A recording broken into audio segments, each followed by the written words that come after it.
अली शाह गिलानी की, क्योंकि एक ऑडियो मैसेज और उसके साथ साथ एक प्रेस नोट जो है सैयद अली शाह गिलानी के नाम से अभी सोशल मीडिया पे काफी गश्त कर रहा है। हालांकि हुर्रियत कॉन्फ्रेंस की मेल से अभी तक ये बयान जारी नहीं हुआ है, बल्कि सोशल मीडिया पे ये चीजें आई हैं और सोशल मीडिया बुनियाद बनाकर अभी मुख्तलिफ मीडिया इदारे जो हैं उन्होंने अपनी नशरियात में भी इसे शामिल किया है कि सैयद अली शाह गिलानी हुर्रियत कॉन्फ्रेंस गाप के चेयरमैन की हैसियत से मुस्तफ़ी हुए हैं। हालांकि रीजंस क्या रहे होंगे और इसकी वजूहात क्या है क्यों कर उन्होंने आज ये इस्तीफा दिया है, हालांकि वाज़िह तौर पर तो ये सामने बात नहीं आई है, लेकिन जो कुछ प्रेस बयान जो है सैयद अली शाह गिलानी से मंसूब जो कुछ प्रेस बयानात अभी हम देख रहे हैं कि मीडिया में भी गश्त कर रहे हैं, उससे साफ अंदाजा होता है कि हुर्रियत कॉन्फ्रेंस के अंदर सब कुछ ठीक ठाक नहीं है, क्योंकि माली बेज़ाब्तगियों का जिक्र हुआ है और उसके साथ साथ मजलिस शुरा बुलाने का भी जिक्र हुआ है और उसके साथ साथ सैयद अली शाह गिलानी ने इस प्रेस बयान में ये भी कहा है कि उन्होंने कई बार कोशिश की है कि अपने जो लीडरान हैं उनके साथ मुलाकात हो सके, सलाह मशवरा हो सके, लेकिन कई बार कोशिशों के बावजूद भी इस पर उन्हें कामयाबी नहीं मिली है। लेकिन जो कुछ इसका आउटकम निकल रहा है वो यही निकल रहा है कि हुर्रियत कॉन्फ्रेंस गाप के अंदर सब कुछ ठीक ठाक नहीं है और उनका यह भी मानना है कि जो मजलिस शुरा के दौरान डिसीजन लिया गया है उसके फिर कुछ मनपसंद नशरियाती इदारे जो हैं वहां से नश्र कराया गया है। तो लग रहा है कि हुर्रियत कॉन्फ्रेंस के अंदर जो कुछ लोग हैं उनसे सैयद अली शाह गिलानी काफी नाराज है और यही वजह है कि आज उन्होंने बहैसियत हुर्रियत चेयरमैन इस्तीफा दिया है। और सैयद अली शाह गिलानी ने जो अभी ऑडियो मैसेज आ गया है, हालांकि हम उस शहर में रह रहे हैं जहां पर होम मिनिस्ट्री का बयान भी फेक आया था और जहां पर मुख्तलिफ डिविजनल कमिश्नर का भी जो बयान था वो फेक निकला था और जो सेलुलर सर्विसेज के हवाले से उनकी बहाली के हवाले से कुछ बयानात सोशल मीडिया पे पिछली बार गश्त कर रहे थे वो फिर वक्त आने पर साबित हुए कि वो फेल है। लेकिन इन बयानात को लेकर भी अगरचे पहले खदशात होने लगे थे, लेकिन अभी तक इतना टाइम हो चुका है कि हुर्रियत कॉन्फ्रेंस की जानिब से इसकी तरदीद भी नहीं हुई है। तो इस तरह लग रहा है कि ये जो बयानात आए हैं ये बिल्कुल सैयद अली शाह गिलानी से ही आए हैं, क्योंकि हुर्रियत कॉन्फ्रेंस के बारे में ये भी है कि हमने भी बड़ी कोशिश की थी उनके साथ जो अलग-अलग उनकी जो अकाइयाँ हैं हुर्रियत कॉन्फ्रेंस गाप के उनके साथ बात करने की, लेकिन बेशतर लीडरान जो है वो नज़रबंद है या पाबंद सलासल है 5 अगस्त के बाद, तो इसकी वजह से उनके साथ कोई फौरी राब्ता नहीं हो पाया है। लेकिन जो कुछ इस प्रेस बयान में है और उसके साथ साथ जो हम आपको दिखा रहे हैं कि प्रेस बयान जो अभी सोशल मीडिया पे गश्त कर रहा था हम भी अपने नशरियात में चला रहे हैं, लेकिन सैयद अली शाह गिलानी की जो आवाज है उसमें क्या बता रहे हैं पहले वो देखते हैं। अस्सलाम वालेकुम वरहमतुल्लाहि वबरकातुहू। कुल जमाती हुर्रियत कॉन्फ्रेंस की मौजूदा सूरत हाल को मद्देनज़र रखते हुए मैं इस फोरम से मुकम्मल अलहदगी इख्तियार करने का ऐलान करता हूँ। इस ज़िमन में फोरम की तमाम इकाइयों को एक तफसीली ख़त के ज़रिए मुतल्ला किया गया है। अल्लाह हम सब का हामी व नासिर हो। सैयद अली गिलानी। चलिए, सैयद अली शाह गिलानी हुर्रियत कॉन्फ्रेंस से मुस्तफ़ी हुए हैं, बस्ते चेयरमैन भी और बुनियादी रुकनियत से भी वो मुस्तफ़ी हुए हैं, लेकिन वजूहात क्या है और किन अगाज़ मकासद को लेकर उन्होंने आज इस्तीफ़ा दिया हुआ है, क्योंकि ये सब कुछ अचानक हुआ है जब लॉकडाउन है और उसके साथ साथ बेशतर हुर्रियत नुमाइंदे जो है अलग अलग जो हुर्रियत गाप के इकाइयाँ हैं उनके जो लीडरान हैं वो बेशतर लीडरान या तो नज़रबंद है या जेलों के अंदर मुकीद है, लेकिन उसके बावजूद सैयद अली शाह गिलानी का ये फैसला क्या है और इन हालात में कैसे लिया गया, ये जानने के लिए इस वक्त हमारे साथ है हमारे सीनियर साथी सनम एजाज। सनम, आपने खुद भी जो सोशल मीडिया से लेकर दीगर प्लेटफॉर्म पे अभी हम जो देख रहे हैं जो खबरें गश्त हो रही हैं सैयद अली शाह गिलानी के हवाले से और उसके साथ साथ उनका ऑडियो भी हम देख रहे हैं कि अभी मंजर आम आया है, क्या कहना चाहेंगे, क्या सूरत हाल होगी कि जिसकी वजह से उन्होंने ये आज जो बड़ा ऐलान किया है मुस्तफ़ी होने का? देखिए हिलाल, अभी जो दो चिट्ठियां जो है इनमें, एक तो जो मीडिया को बाज़ाब्ता तौर पे उन्हें 3 लाइनों का जो स्टेटमेंट आया जिसमें वो रिजाइन कर रहे हैं वो है, और दूसरा एक जो 2 सफ़े का एक प्रेस नोट टाइप का है वो मीडिया पे नहीं है बल्कि सोशल मीडिया पे है, वो सर्कुलेट हो रहा है। मीडिया को वो नहीं पहुंचा है। खासतौर पर मैं कहूं कि हमारा हुर्रियत का हमारा मेल आईडी जो हुर्रियत के पास है उस पर लगातार हुर्रियत जो है अपनी प्रेस नोट भेजा करती थी, आज नहीं आया। मैंने कुछ और फ्रेंड से भी बात की कि उनको आया है, उनको भी नहीं आया। जो मीडिया फटनेटिक लोग वो सोशल मीडिया पे सर्कुलेट हो रहा है, उस पे अभी ये कहना कि क्या वाकई में ये हुर्रियत कॉन्फ्रेंस का है या नहीं है ये कहा नहीं जा सकता। लेकिन एक बात जरूर है कि उसमें सईद अली शाह गिलानी ने जिस तरह से नाउमीदी दिखाई है, जिस तरह से उन्होंने अब्दुल्ला गिलानी का जिक्र किया है, उस सारे को देख के जो अंदाजा सिर्फ किया जा सकता है कि ये सारा जो इस वक्त इन हालात में, जब कोविड भी है, जब हिंदुस्तान पाकिस्तान के दरमियान ताल्लुकात जो है वो एक अलग स्टेज पे पहुंचे हैं, कश्मीर के रिलेटेड चीन इंडिया भी ताल्लुकात जो है वो किसी और स्टेज पे पहुंचे, और यहाँ जो हुर्रियत की लीडरशिप जो है उनमें से अक्सर लीडरशिप जो है कैद में है, बंद है। तो इस सारे के बीच में अचानक सईद अली शाह गिलानी का ये बयान अलायदगी इख्तियार करना, या यूं कहें तो हुर्रियत कॉन्फ्रेंस से ही अलायदगी नहीं बल्कि एक तरह से यूं कहें तो टोटल एंटायर जो रिटायरमेंट उन्होंने लिया है, ये कैसे हो गया, इस पे अभी कहना। देखिए सनम रोकना चाहूंगा क्योंकि जब हम ये प्रेस नोट देखते हैं जो सईद अली शाह गिलानी ने अपने लेटर हेड पे लिख के भेजा है और इसमें ये मजलिस शुरा का जिक्र करते हैं, इनका मानना है ये शायद चूंकि अंदाजे जो हैं या इशारे जो मिल रहे हैं वो यही मिल रहे हैं कि ये अपने जो बाकी लीडरान हैं उनसे मुखातिब है, ऐसा लग रहा है, ऐसा फील इस लिखाई में नजर आ रहा है कि उनसे ये मुखातिब है और उनसे कहता है कि उन्होंने बिस्यार कोशिश की है उनसे मिलने की, जो मौजूदा सूरत हाल है उसके हवाले से उन्हें एतमाद में लेने की, लेकिन उसके बावजूद इनका मानना है कि मजलिस शुरा बुलाया गया है और उसके बाद ये कहते हैं कि जो डिसीजन लिया गया उसे फिर कुछ चहीते नशरियाती इदारों के जरिए उसकी तशहीर भी कराई है। तो ये क्या हो सकता है, किससे मुखातिब हो सकते हैं? ये सरहद के इस पार है या सरहद के उस पार के जो लीडरान या हुर्रियत के उनसे ये मुखातिब होंगे? देखिए ये मुखातिब अगर हैं तो सरहद के उस पार के लोग जो पाकिस्तानी कश्मीर में जो हुर्रियत की आदत है उनसे मुखातिब है। साफ जाहिर है यहाँ मजलिस शुरा का कोई इजलास नहीं बुलाया गया है। अगर पिछले दिनों आपको बताता चलूँ पाकिस्तानी कश्मीर में मजलिस शुरा का इजलास बुलाया गया और पहली बार वहाँ हुआ है कि सफ़ी साहब के बजाय GM सफ़ी के बजाय वहाँ अब्दुल्ला गिलानी ने क़यादत की है मजलिस शुरा के इजलास की, और ये मामला जो है ये वहीं से देखने को मिल रहा है क्योंकि सफ़ी वर्सेस अब्दुल्ला गिलानी काफ़ी वक्त से नजर आ रहा था। और आज अब्दुल्ला गिलानी का नाम जो है वो सईद अली शाह गिलानी ने अपने स्टेटमेंट में भी लिखा है। उन्होंने ये भी लिखा है जो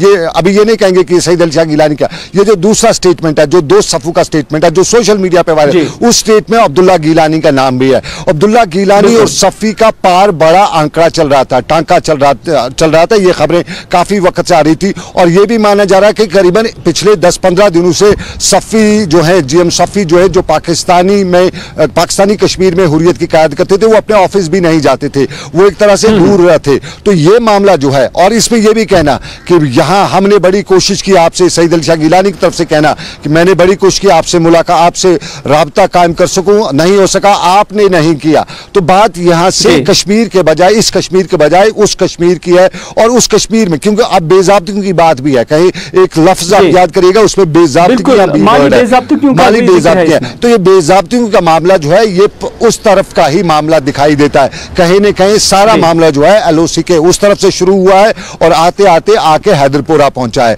और इसमें इंपॉर्टेंट 2 चीजें, एक चीज ये भी है, पहले कुछ लोग ये भी बता रहे थे कि कहीं सईद अली शाह गिलानी उमर के उस हिस्से में जहां पे इंसान का अब स्टेज होता है दारुल फानी की तरफ जाने का, तो इस स्टेज पे दूसरे दुनिया में जाने से पहले सईद अली शाह गिलानी पे एक दबाव ये भी था कि कहीं न कहीं आने वाले वक्त में आज की ही लीडरशिप का नाम लिया जाए, उनको मस्जिद पे बिठाया जाए, यानी आज गिलानी के बाद हुर्रियत को कौन संभालेंगे उनको जगह दी जाए। एक ये भी कहा जाता था कि ये भी वजह ऐसी भी थी, लेकिन जब सईद अली शाह गिलानी का ऑडियो स्टेटमेंट भी देखते हैं और उनका जो प्रेस नोट है वो भी देखते हैं तो उसमें उन्होंने ये बात कही कि जो मौजूदा सूरत हाल है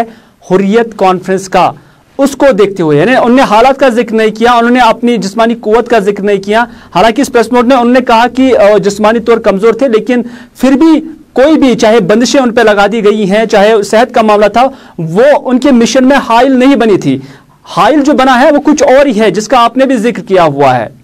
देखिए बिल्कुल सईद अली शाह गिलानी ने ये बात साफ की है इस प्रेस नोट में। अब ये कहना, मैं बार बार ये कह रहा हूं कि ये बहुत कहना अभी मुश्किल है कि वाकई में ये सईद अली शाह गिलानी का ही प्रेस नोट है या कोई और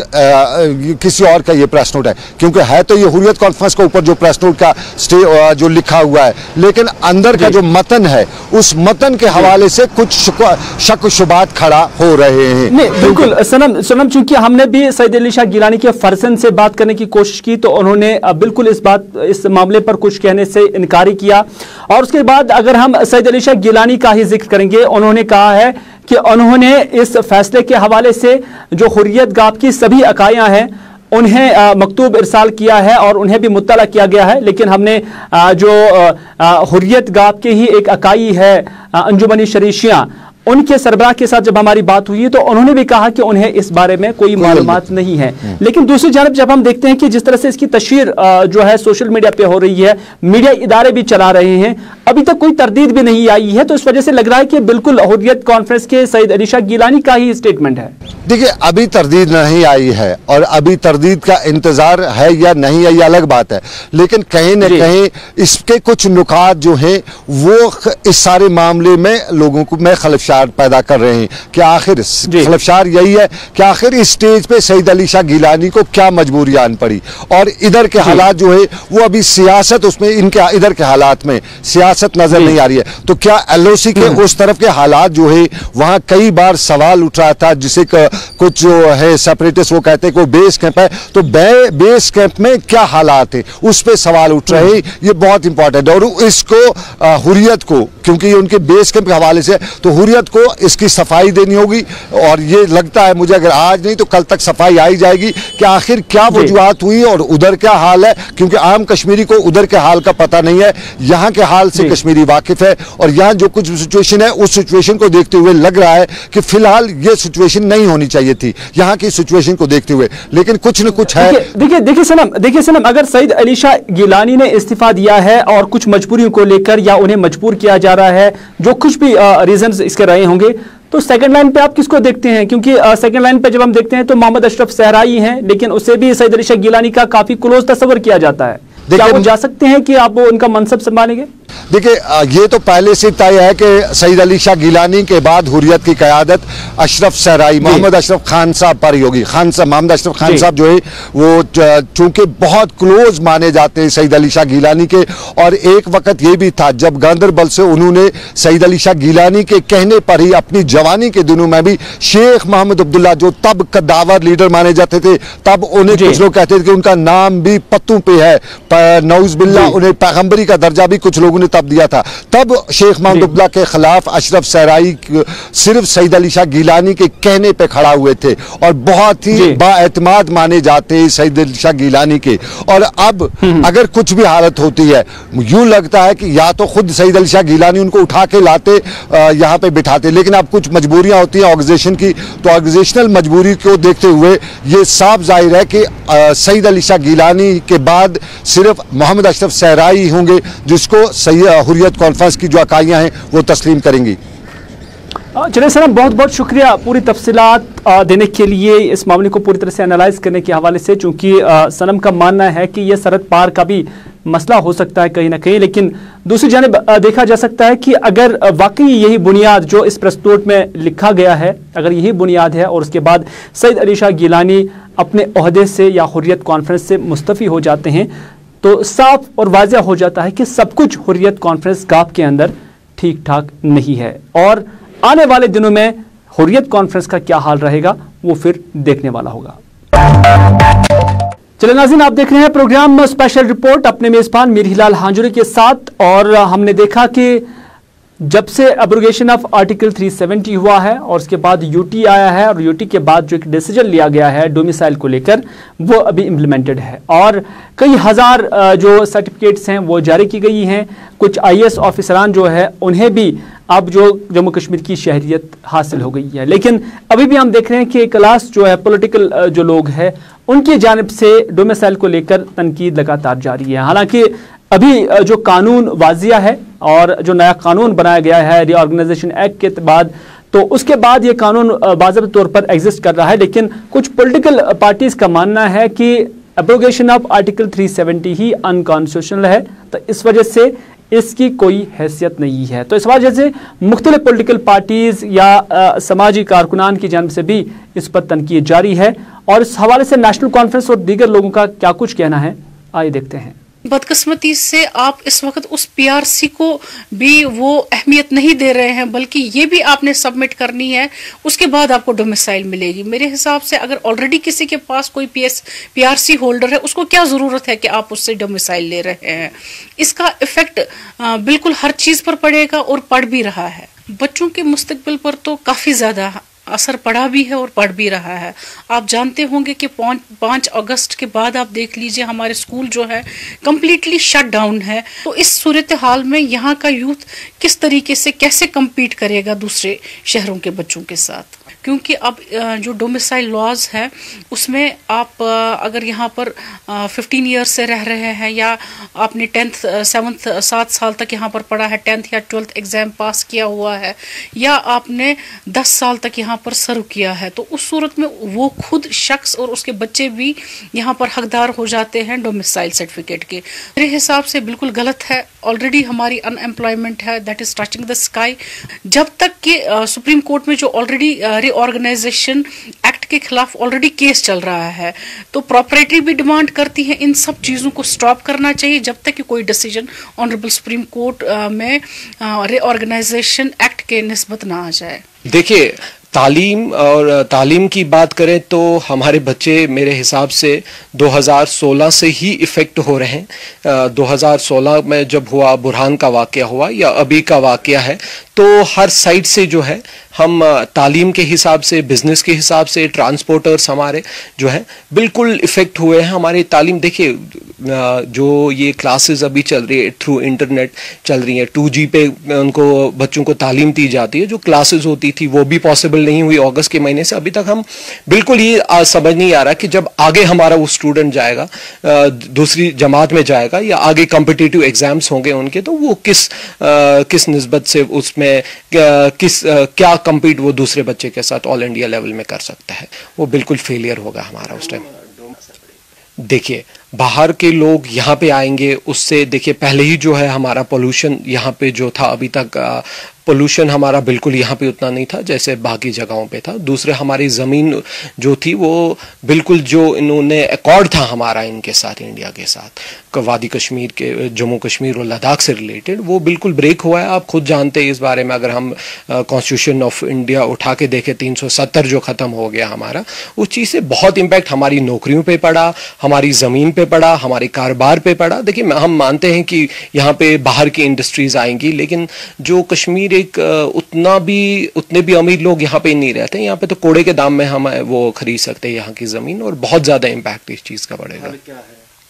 हाल ये है कि यहाँ की हुकूमत को, हिंदुस्तान की हुकूमत जो अभी बीजेपी की हुकूमत है, उनको एक बार फिर से अपना डिसीजन जो है रिव्यू करना चाहिए, ताकि कश्मीर में जो अभी तक मुश्किलात का सामना हो रहा है लोगों से, वो उससे बेचारे बचें, और एटलीस्ट नौकरियों का ख्याल और ज़मीन का जो लैंड लॉज है, उस उन दो चीज़ों का इनको बिल्कुल ख्याल करना चाहिए। चलिए नाज़रीन, स्पेशल प्रोग्राम में अब बात करते हैं शहरी श्रीनगर की, जो खासतौर पर सुतराशाही का इलाका है, सिविल सेक्रेटेरिएट के बिल्कुल नज़दीक, और उसके साथ साथ अगर हम ओल्ड सेक्रेटेरिएट की बात करेंगे तो उसके भी बहुत नज़दीक श्रीनगर म्यूनसिपल कॉरपोरेशन का जिक्र करेंगे तो बिल्कुल इन्हीं 3 दफातर के बीच में ये इलाका वाक़ा है।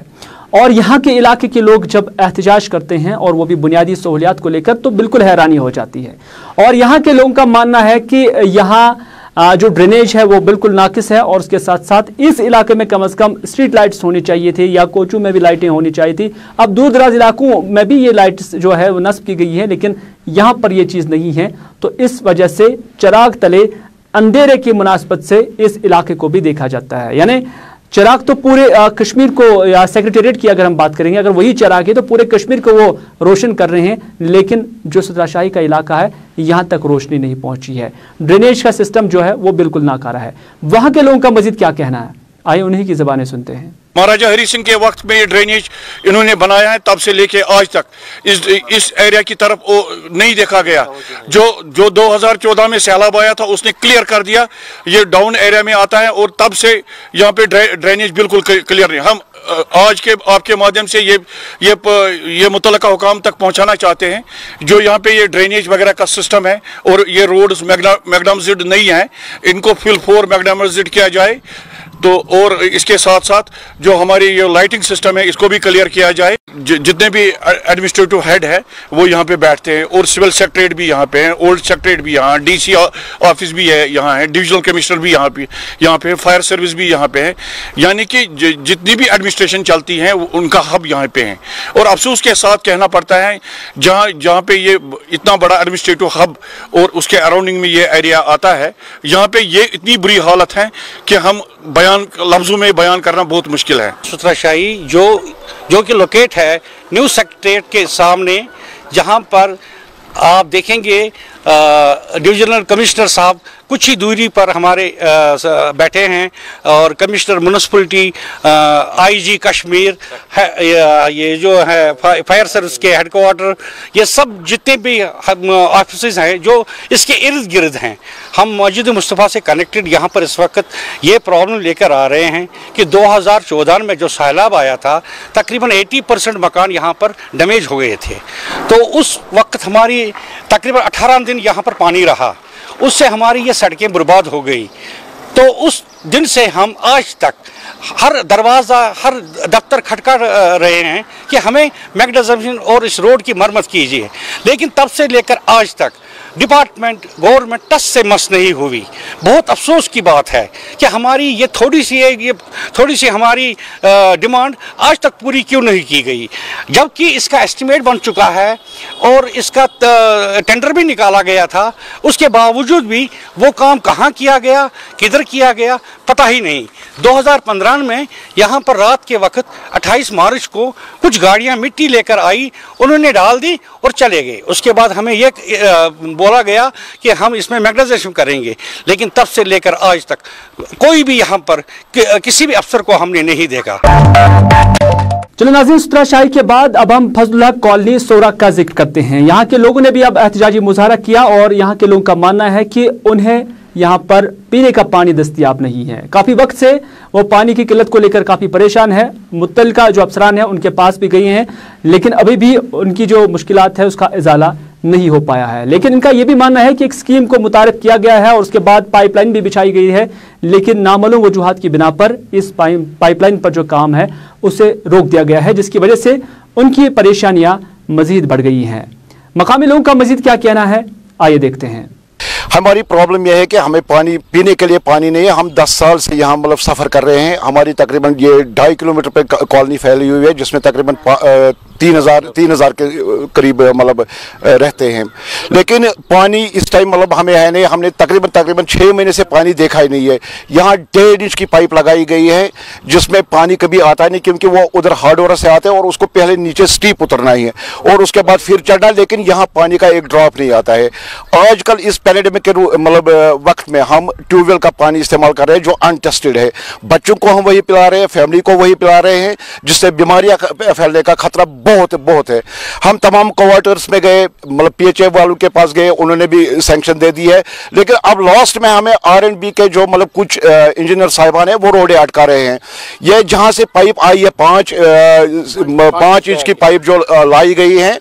उसको रोका गया सिर्फ 300 मीटर हमारी कॉलोनी से आगे। इसकी क्या वजह हो सकती है ये हमें पता खुद नहीं है, बोलते हमें फंड्स नहीं है, लेकिन जहां से 5 किलोमीटर से आई है पाइप वहां तक तो फंड्स थे उनके, लेकिन किस बिना पर रोका गया इधर ये 300 मीटर, खाली 300 मीटर है हमारी कॉलोनी तक, ये किस बिना पर रोका गया हमें इसका मतलब कुछ पता नहीं। इसी वजह से हम इधर जमा हो गए हैं, सारे प्रोटेस्ट कर रहे हैं, पूरा हम पीसफुल प्रोटेस्ट कर रहे हैं। हम कुछ नहीं मांग रहे हैं, हम जिंदा रहने के लिए खाली पानी मांग रहे हैं। हमारी एडमिनिस्ट्रेशन से यही डिमांड है कि इस जो पाइपलाइन 5 इंच की जा रही है इसको हमारी कॉलोनी तक लाया जाए, हमें वाटर सप्लाई दी जाए ताकि हम भी जिंदा रह सकें। चलिए नाज़रीन, ये था आज का स्पेशल प्रोग्राम और उम्मीद करते हैं कि आपने आज का प्रोग्राम जरूर पसंद किया होगा और इसी के साथ स्पेशल प्रोग्राम के सभी मौज़ूआत इख्तिताम पजीर हुआ चाहते हैं। अपने मेज़बान मीर हिलाल हाजिर को दीजिए इजाज़त, इस वादे के साथ कि अगर जिंदगी रही तो आपसे फिर होगी मुलाकात। तब तक के लिए खुदा हाफिज, फी अमानिल्लाह।